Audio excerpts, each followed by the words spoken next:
देश में चुनाव का माहौल चल रहा है और जनता के अलग अलग मुद्दे चुनाव को लेकर सामने आ रहे हैं।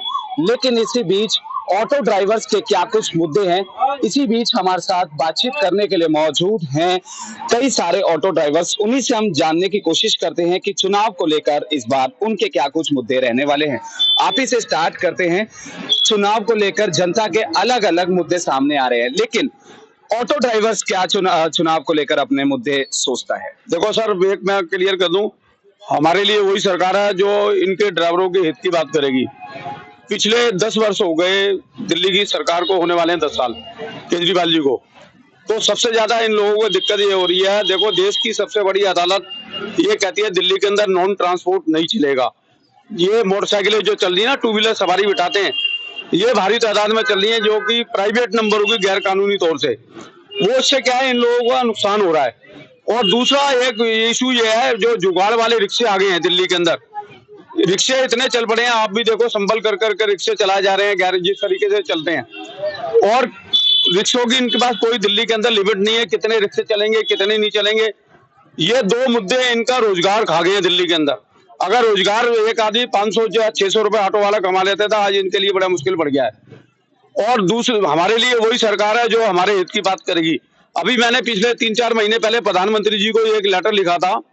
मैं कहा 35 करोड़ लोग हैं देश के अंदर जो काम कर रहे हैं, वो चाहे वो लेबर हो, चाहे वो हो, जैसे ट्रक ड्राइवर हो गए, ऑटो ड्राइवर हो गए, बस ड्राइवर हो गए, और भी तरह तरह के इस उद्योग के अंदर काम कर रहे हैं। 35 करोड़ लोग बनते हैं। आपने हर वर्ग के लिए करा है, इस उद्योग के लिए भी आप ये कर दोगे, ये बहुत बड़ा काम हो जाएगा। मैं ये समझूंगा, मेरे जीवन के अंदर, आप भी 40-45 साल हो गए मैं यूनियन चलाता रहा हूँ। जो मैंने लिखा था, कहीं ना कहीं वो सरकार मोदी जी ने अपने बीजेपी की घोषणा पत्र के अंदर वो डाल दिया। इनको ई श्रमिक कार्ड से पूरे भारत के ड्राइवरों को जोड़ दिया जाएगा। आप क्या सोचते हैं कि आपके क्या कुछ मुद्दे हैं चुनाव को लेकर, क्योंकि आप भी एक ऑटो ड्राइवर हैं, ऑटो चलाते हैं? हमारे क्या मुद्दे, हमारे थोड़ी फैसिलिटी मिल जाए, जैसे स्वास्थ्य के लिए कोई ऐसी सुविधा मिल जाए। और बहुत से लोग जो ऐसे हैं जो बिना मकान के, उनका थोड़ा मकान का थोड़ा हो जाए।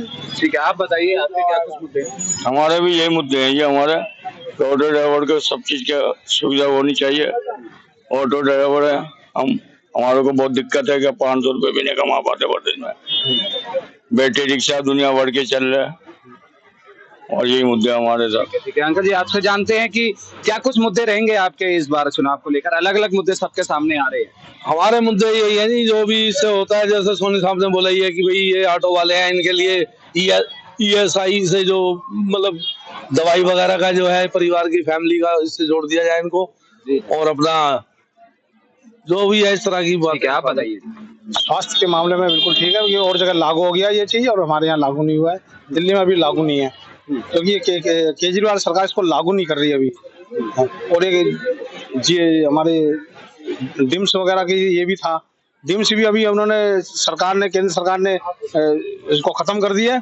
लेकिन जो ना केंद्र सरकार ने खत्म कर दिया डिम्स, लेकिन ये खत्म नहीं करे, केजरीवाल सरकार ये खत्म नहीं कर दिया यहाँ। ठीक है, ठीक है, आप बताइए कि आपके क्या कुछ मुद्दे रहने वाले? सर जी, मुद्दे कुछ नहीं, बस हमारे लिए जो बेहतर हो सके ना, इस गवर्नमेंट को वो करना चाहिए। जिस तरीके से प्राइवेट कारें चल रही हैं, जिनके पास लाइसेंस भी नहीं है, इसकी अथॉरिटी भी नहीं है चलने की, और उस पर ये सवारियां इस तरीके से लेके जाते हैं, उससे हमारे कारोबार को बहुत फर्क पड़ता है।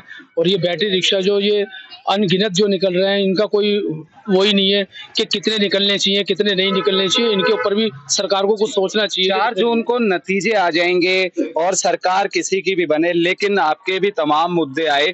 क्या सोचते हैं कि क्या आपके मुद्दों पर बातचीत होगी? देखो, मेरी है ना 14 अप्रैल से पहले बीजेपी के नेताओं से बात हुई थी बड़े, तो हमने उनसे यही कहा था, देखो पूरे देश भर के अंदर आपने गरीब लोगों को मकान बना के दिए हैं, यूपी से लेके मध्य प्रदेश तक, और इनको क्या नाम है, वो मेडिकल के कार्ड बना के दिया, 5 लाख रुपए वाला बीमा। और आप दिल्ली के अंदर भी ये चीजें शुरू करो। अब कहीं ना कहीं ये बेचारे 70 साल के हो जाएंगे या 60 साल के हो जाएंगे, वो 5 लाख रुपए वाला बीमा जो मोदी जी ने गारंटी के साथ दिया है, भाई दिल्ली के लोगों को भी मिलेगा। चाहे इनके माता पिता हैं, कोई आदमी बीमार होगा, 5 लाख का इनको बीमा। दूसरा ये है, 50 से 60% लोग जो हैं दिल्ली के अंदर किराए पे मकानों में रहते हैं सर। किराए के मकानों में रहे, आज तक वो अपना मकान नहीं बना पाए, जिस तरीके से यूपी में गवर्नमेंट के अंदर बाबा जोगी ने मकान बना के दिए हैं, मध्य प्रदेश गवर्नमेंट ने, इसी तरीके से इन लोगों को भी मिलने चाहिए। ट्रक वाले हो गए, ऑटो वाले हो गए या अपना बस वाले हो गए, ये सारे के सारे टैक्सी ड्राइवर, इनको भी मकान मिलने चाहिए। और कहीं ना कहीं मैं बताऊं, जो सेंटर की स्कीम है भाई केजरीवाल सरकार को लागू करनी चाहिए थी, मगर वो लागू नहीं करी उसने। अभी क्या है, ये जो 5 लाख रुपए वाला इन्होंने बीमा शुरू करा है सीनियर सिटीजन का, वो उन्होंने ये कहा है, कहता है इसको सेंटर के माध्यम से देंगे, ये लागू करे ना करे मगर हम देंगे। तो बिल्कुल लगातार ऑटो ड्राइवर्स के भी तमाम मुद्दे जो हैं वो सामने आए हैं, लेकिन अब ये देखने वाली बात होगी कि 4 तारीख के बाद जो नतीजे आते हैं और किसकी सरकार सत्ता में आती है, क्या ऑटो ड्राइवर्स के मुद्दों पर बात होगी और सरकार कितना खरा उतरेगी।